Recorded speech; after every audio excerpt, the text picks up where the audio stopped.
গতকালকে ছিল সরস্বতী পূজা, আমরা সবাই জানি।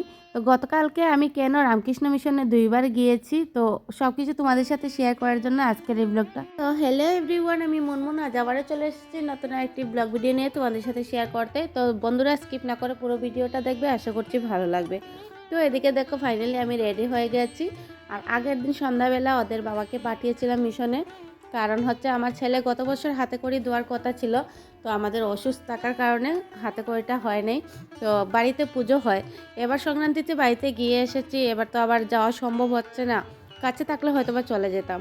তো বাড়ি থেকে সবাই বলেছিল যে এখানে মিশনে দিয়ে দিও, কারণ আমাদের শ্বশুরবাড়ির সবাই মিশনের দীক্ষিত। আমরা যদিও নেই এখন পর্যন্ত, কিন্তু আমরা আগামীতে দীক্ষাটা নেব। তো এখানে দেখতে পাচ্ছ আমি ছেলেকে নিয়ে মিশনে চলে আসছি। আমরা আসার পরপরই কিন্তু পুজো শুরু হয়ে গিয়েছিল, আর সময়সূচিতে ছিল 7টা থেকে পুজো স্টার্ট হবে, 8টায় অঞ্জলি হবে, 8:30টায় হাতে করি। তো তার জন্য খুব তাড়াহুড়ো করে সকাল সকাল আমি কিন্তু বেরোয় পড়েছি, ভাবছি পুজো স্টার্ট হওয়ার আগেই আমি এখানে পৌঁছে যাই। তো সেটাই হয়েছে।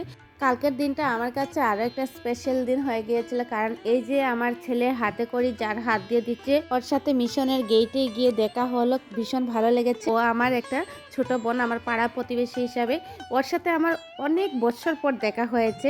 তো ওকে আমি বললাম, তোমার হাত দিয়ে যদি এই হাতে করিটা হয় আমার ছেলের, আমার একটা মনে কি হয়েছিল জানি না। তো সবাই বলবে এখানে তো মহারাজজি দিচ্ছিলেন, মহারাজজির এখানে প্রচণ্ড ভিড় যাকে বলে, প্রায় 150-200 বাচ্চা হাতে করে দেবে।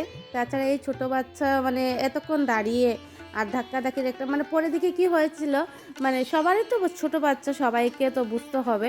তো আমি ভাবলাম এখানে সরস্বতী মার পুজো হয়ে গেছে, মিশনেই অঞ্জলি দেওয়া হয়েছে, মিশনেই মন্ত্রপাঠ হয়েছে সব কিছু, তো এখানে শুধু লেখাটা হবে। তো লেখার জন্য আমি আমার বোনকে বললাম, তুমি যখন এত ভালো পড়াশোনা ছিল, আমাদের স্কুলেই কিন্তু পড়েছে, খুব ভালো রেজাল্ট করেছে, যার জন্য ও এখন একজন বড় ডাক্তার হতে পেরেছে। তো পড়াশোনা সেরকম না করলে তো আর ডাক্তার হওয়া যায় না। ওর হাতে যে হাতে করেই হবে সেটা তো স্বপ্নেও ভাবি নাই। যেরকম ধারাবাহিকভাবে হতো মিশনে ওরকমই করাতাম, আর নইলে আমি নিজেই লিখে দিতাম। মা হয়েছে শিক্ষার প্রথম গুরু, আমরা সবাই জানি। তবে আমি মনে করি আমার ছেলের জীবনের নতুন একটা অধ্যায় শুরু হয়েছে, ভালো মুহূর্তে ভালো সময়ে একজন ডাক্তারের হাতে হাতে করে দিয়েছে, সেটা আমার কাছে কি বলবো, খুব ভালো লেগেছে। আমি বলবো এটা কলমে নয়, স্টেথোস্কোপে হয়েছে। বড় হয়ে মানুষের সেবা করার স্বপ্নটা যেন ও শুরু করে দেয় হাতে করে দিন থেকেই। প্রত্যেক মা বাবারই মনে একটা স্বপ্ন থাকে, ছেলেমেয়েরা পড়াশোনা করে ভালো একটা জায়গা পায়, ভালো জীবন গড়ে তুলতে পারে।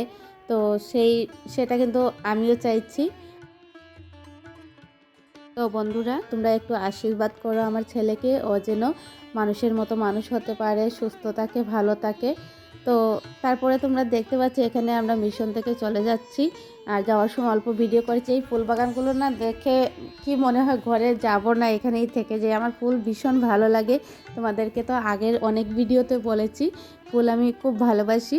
তারপরে দেখো আমাদেরকে আসতে হয়েছে, কারণ হচ্ছে আমরা এসে আবার আমার দাদার ঘরে যেতে হবে। তো এখানে কিন্তু আমি আর আমার 3 নম্বর যা আসতে, এই আমার ছেলের হাতে করির জন্য মিশনে আসছিল, তারপরে আমাদের এখানে আসতে।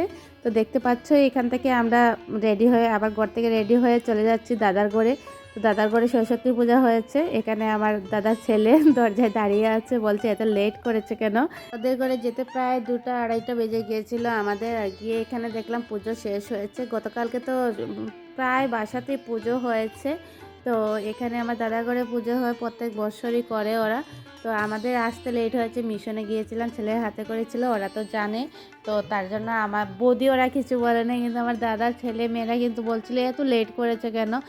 আমি যতক্ষণ না যাব ওদের কাছে, ওদের কিছু কমপ্লিট হয় না, সম্পূর্ণ হয় না, আমি ছাড়া ওদের অসম্পূর্ণ লাগে, ওরা সবসময় বলে। সত্যি কথা বলতে আমার গত 2 দিন ধরে শরীরটা ভীষণ খারাপ, আমি মেডিসিন খেয়ে খেয়ে কিন্তু আমি চলছি।